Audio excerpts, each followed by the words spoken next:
Thank you so much. In my presentation, and I want to go to the next slide, I'm going to look at a number of issues which will be discussed this afternoon.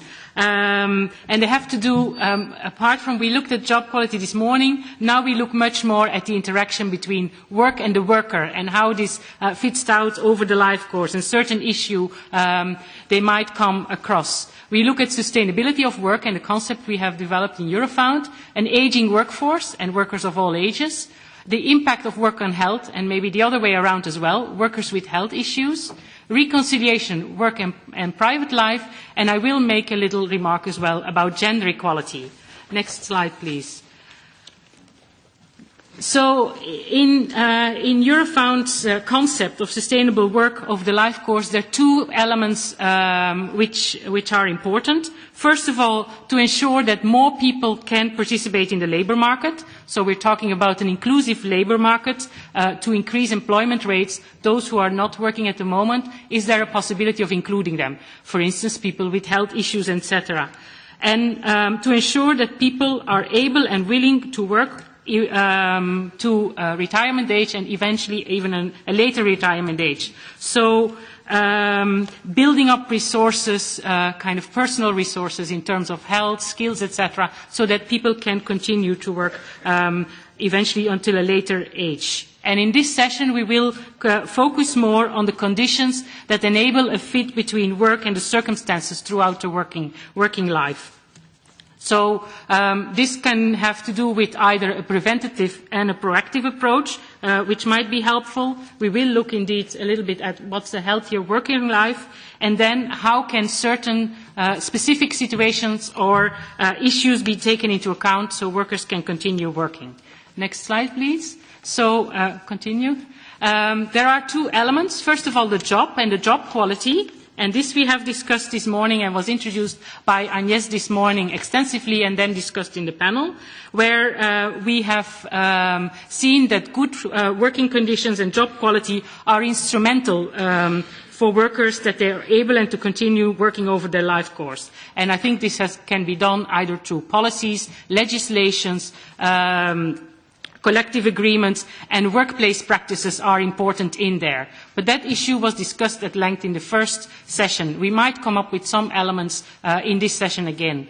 But in this session we will focus more on the worker and to ensure that workers can keep on working throughout their life course, which means that we would need to take into account their circumstances and their situations throughout the life course, and at different episodes you might have different issues. We will look at workers of different age. We will look at health issues, and we will for that, the work needs to be adapted to health issues and the situation, which can be done either at work-based level, but might be facilitated by policies, eventually subsidies, being negotiated by the social partners. And the health issues can be related to work or not to work. It might also be that you have a disability, but how can you make sure that workers can can return to work where possible. Then the other issue we want to discuss at length here, and I'm still on the former slide, is care responsibilities, which might be either for children and grandchildren, maybe for other dependents who might need some care, like disabled relatives, your partner maybe, or your elderly parents. And there are different ways to solve this. We will mainly focus on workplace practices, arrangements, which would help workers to facilitate better between their work and their private life. But, of course, what is very important, and I think this will be discussed as well, is also leave arrangements like parental leave, but maybe also carers' leave, and care facilities, thinking of kindergartens, after-school care, but maybe also some care arrangements to help elderly persons who need extra help. And they might help give also facilities to workers in order to continue worker. And the needs are not the same. It's not the same solution for all. The other thing is, of course, also kind of reducing your working hours could also be a possibility, and next to leave arrangements, etc. The solution might not be the same for all kinds of workers and at different phases in their life. So the care needs for small children are very different than the care needs for your elderly parent who might once a week might need to do some shopping, or you might want to might help to go to a doctor or something. So different things different solutions might work at different times of your life. There are other elements in this fit between worker and private life we're not going to discuss here, but employability and when you lose your job or you want to change your job, upskilling might be also kind of an issue which need to be catered for, and motivation is the other one. So going to the next slide, and I'm now going to turn to some results from the 6 European working conditions, where you have the report in front of you.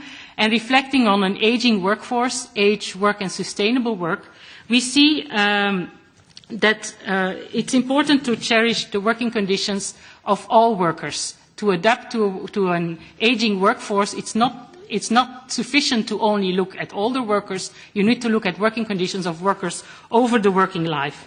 And we see that there are differences between working conditions of workers by age. Young workers are exposed more to certain risks, like physical risks. Some risks are more spread over the life course and maybe a little bit spared in the latest phase of their life, but still might have an impact, like night work, shift work, work intensity, and maybe less and less older workers are spared from that. And then older workers also report in our working conditions survey that they have less access to training, have lesser career prospects, and lesser learning opportunities. So if we would like to make sure that workers can continue working until a later age, these are important factors to bear in mind. In our report, 73% of the workers say that they're able to do their job until 60, their job or a similar one, until 60. To those workers over 55, we ask in 5 years' time,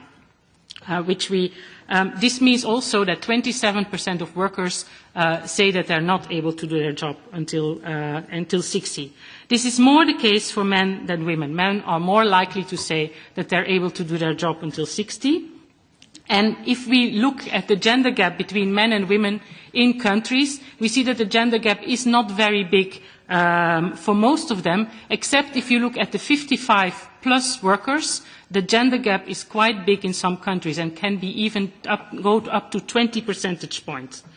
Looking at the positive message, 80% of the workers, 18% of the workers say that they would like to work as long as possible if they could choose, which is good news. In other research, we looked a little bit at what would be the drivers behind it. It's not only for financial reasons, it could also be for social contact, having meaningful work, and kind of doing something for society.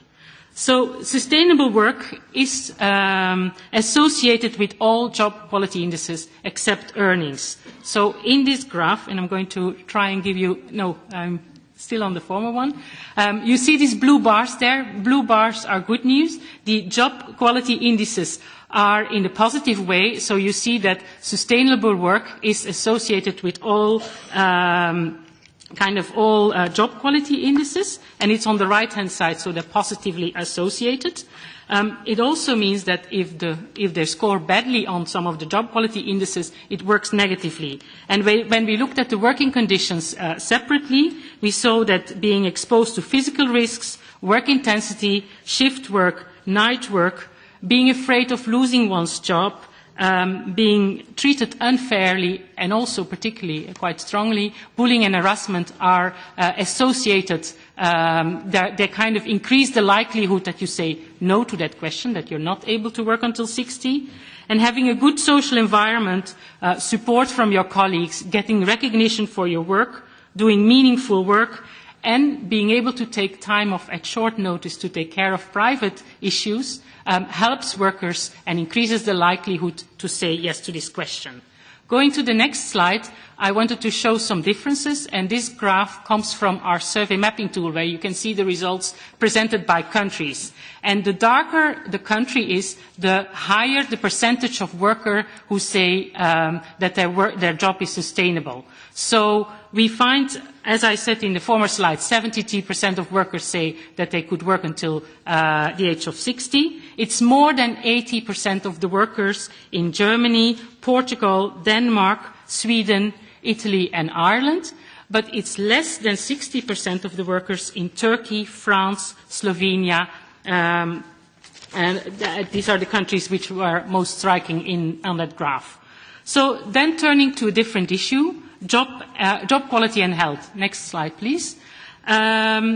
The relationship between job quality and health is a very complex one and goes in two ways. So you might have an impact of working conditions on health, but maybe also on the health situation of workers, on the work they can do. And usually health impacts, there is a delayed effect.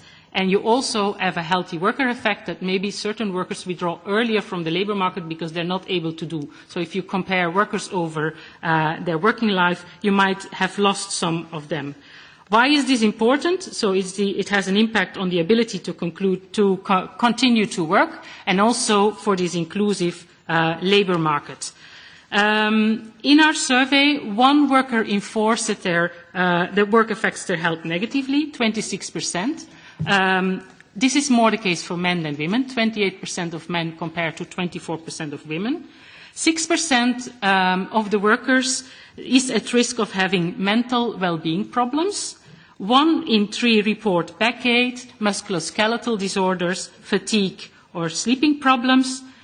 These are some of the health outcomes. We also have some questions in the survey on integration of workers with chronic diseases. And around 20% of the workforce in the European Union say that they have a long-standing illness which is lasting or supposed to last for 6 months or longer. This is more the case for older workers than for younger. 12% of the workers under 35, 16% between 35 and 49, and 25%, so 1 in 4 of workers over 50 and over say that they have this long-standing illness. And this is again an issue to bear in mind when we want to make sure that people can continue working. 1 in 3 said that their workplace or their tasks or working time or workstation has been adapted to their health situation. And 1 in 4 say that they would need more adaptation in the future. So going back then to these indicators, as I said, on the left-hand side, on the right-hand side, they're positively associated. If they go on the left-hand side, they're negatively associated. And orange is negative and blue is positive. So what we see that apart from skills and discretion, that usually having a worse social environment, you are more likely to report headache and sleeping problems. If you have a worse physical environment, those workers are more likely to report backache and sleeping problems, but also fatigue. Work intensity, being exposed to work intensity, they are more likely to report difficulty falling asleep, and also some of the other ones. Having worse job prospects, being afraid of losing one's job, etc. Their workers are more likely to say that they're waking up during their sleep, and having worse job quality kind of increases the likelihood of reporting fatigue. Skills and discretions go in the other hand. Having more skills and discretion, more autonomy, etc., increases the likelihood, but to a lesser degree, of having a headache and waking up during the sleep. So then turning to another issue, now I'm going to look at reconciliation between work and private life. Next slide, please. So 90% of the reports, of the workers report that they have a bad fit between work and their private life. 81% reports positively. Men are more likely to report that they have a bad fit between work and private life than women.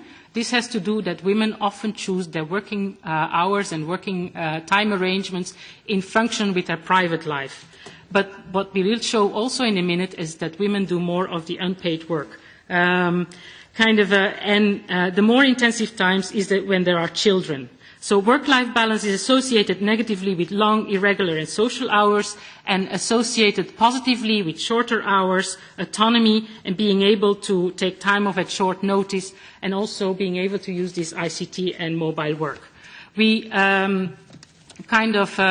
we also see that with the, you have some outcomes with the working time, with the job quality indices, which kind of also say that the better job quality is, the more likely it is that you also have a good work-life balance. And we have it in two ways. We have it in the positive way, work-life balance, which is the first one, and in a negative way, keep on worrying about your job.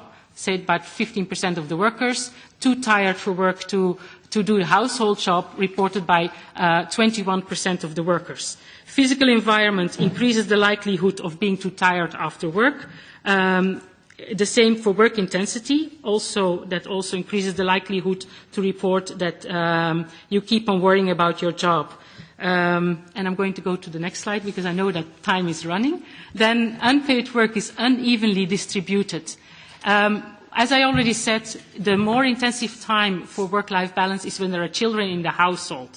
And while the number of men who engage in what we call unpaid work, that's domestic work and care activities in the household kind of sphere, increases, and it also increases when there are children in the household, it goes up from 5 hours per week when there are no children to 20 hours when there are children. For women, it goes up from 12 hours to 39 hours a week when they have small children. It decreases a little bit when the children are getting bigger, but the gender gap remains. It also increases for women, also at the end of the working life, when they're over 60, they increase again their unpaid work.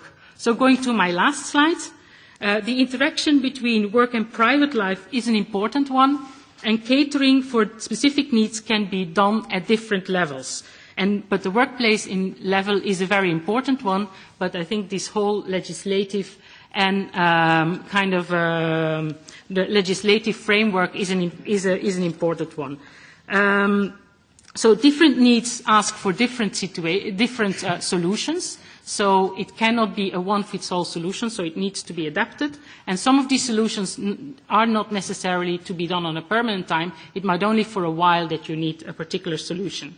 Gender equality and reconciliation are two important dimensions to be cherished if we want to ensure that people are able to work, to continue working until a later time, both men and women in Europe. And job quality matters for sustainable work, not only through the impact on health, but also in association with other issues, such as work-life balance. Thank you very much.